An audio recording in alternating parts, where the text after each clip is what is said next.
Sebagai judul khutbah khatib pada kesempatan yang berbahagia ini, yaitu keutamaan berselawat kepada Rasulullah sallallahu alaihi wasallam. Ketika Allah perintahkan hambanya untuk salat, Allah tidak salat. Ketika Allah perintahkan hambanya untuk berpuasa, Allah tidak berpuasa. Ketika Allah perintahkan hambanya untuk pergi haji dan umrah, Allah tidak pergi haji dan umrah.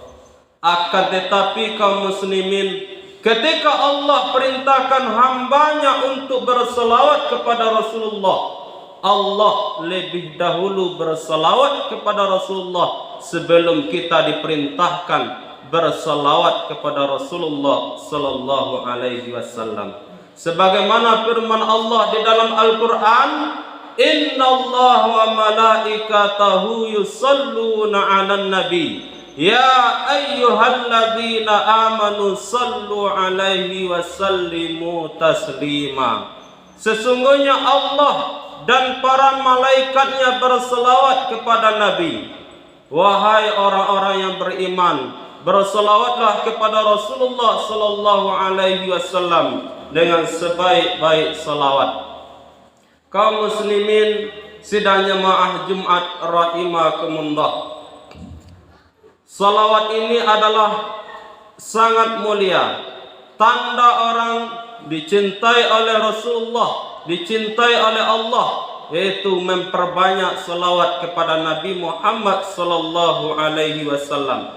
Dan salawat ini bukti cinta kita kepada Rasulullah sallallahu alaihi wasallam. Salawat itu banyak model dan macamnya. Akan tetapi yang sering kita lafazkan setiap hari yaitu Allahumma salli ala sayyidina Muhammad wa ala ali sayyidina Muhammad. Apabila ini sering kita lafazkan, sering kita ucapkan, senantiasa kita bersalawat kepada Rasulullah sallallahu alaihi wasallam, ada beberapa keutamaan orang yang bersalawat.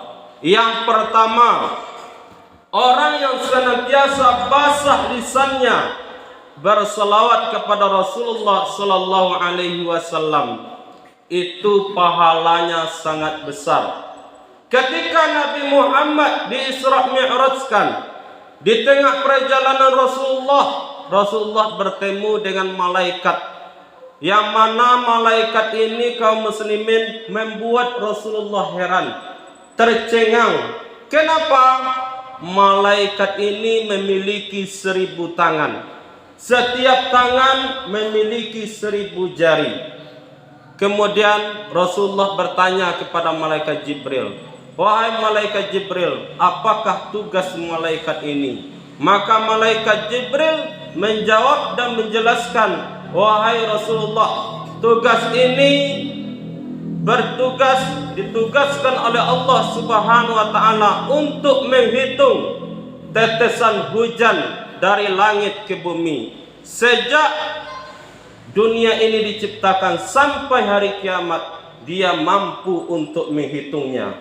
Kemudian Rasulullah menghampiri malaikat tersebut, wahai malaikat, apakah betul engkau mampu menghitung tetesan hujan yang turun dari langit sampai ke bumi? Betul ya Rasulullah, demi Allah yang telah menciptakan aku dan kamu, aku diberikan kelebihan oleh Allah Subhanahu wa taala, mampu menghitung berapa jumlah tetesan hujan yang turun dari langit ke bumi sejak dunia ini diciptakan sampai hari kiamat nanti. Dan aku tahu berapa jumlah tetesan hujan yang turun ke gunung, yang turun ke laut, yang turun ke bumi. Aku mampu menghitungnya wahai Rasulullah, dan tidak akan meleset hitunganku wahai Rasulullah. Akan tetapi wahai Rasulullah, ada satu yang tidak mampu aku hitung. Apakah itu wahai Rasulullah?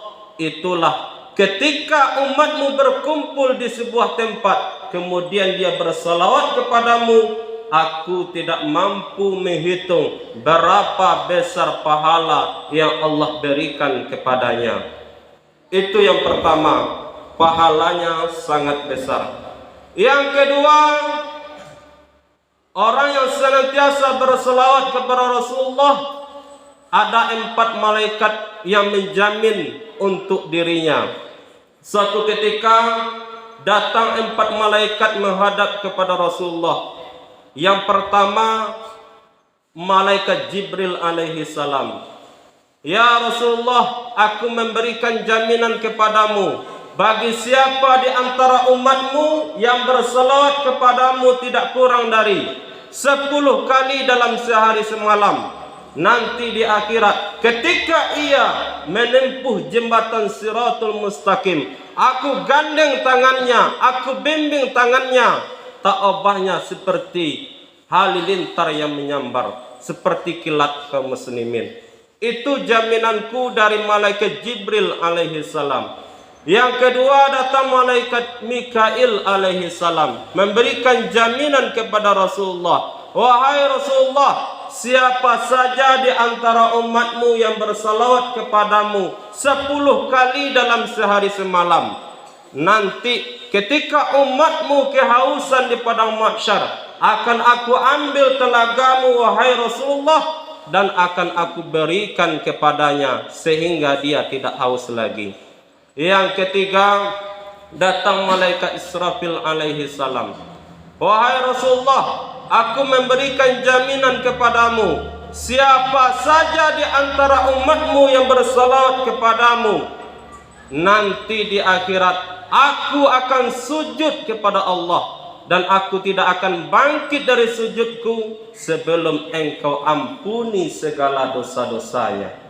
Yang keempat, datang malaikat Israel alaihi salam memberikan jaminan kepada Rasulullah. Wahai Rasulullah, siapa saja di antara umatmu yang bersalawat kepadamu tidak kurang dari 10 kali dalam sehari semalam, nanti ketika dia sakaratul maut, akan aku cabut nyawanya dengan lemah lembut, tak obahnya mencabut nyawa para nabi dan rasul. Itu jaminanku dari malaikat Israel alaihi salam. Yang ketiga, orang yang senantiasa basah lidahnya berselawat kepada Rasulullah sallallahu alaihi wasallam, nanti di akhirat dia mendapatkan syafaat dari Rasulullah sallallahu alaihi wasallam. Syafaat itu artinya kaum muslimin, pertolongan. Tidak ada manusia yang berhak memberikan pertolongan kecuali Nabi Muhammad sallallahu alaihi wasallam. Mudah-mudahan kita termasuk orang-orang yang diberi syafaat oleh Rasulullah sallallahu alaihi wasallam. Oleh karena itu kaum muslimin, sesibuk apapun kita, apapun pekerjaan kita, apapun aktivitas kita, usahakan berselawat kepada Rasulullah sallallahu alaihi wasallam sekurang-kurangnya 10 kali dalam sehari semalam. Mudah-mudahan khutbah yang singkat ini bermanfaat bagi kita semua. Fa'tabiru ya ulil absar la'allakum turhamun.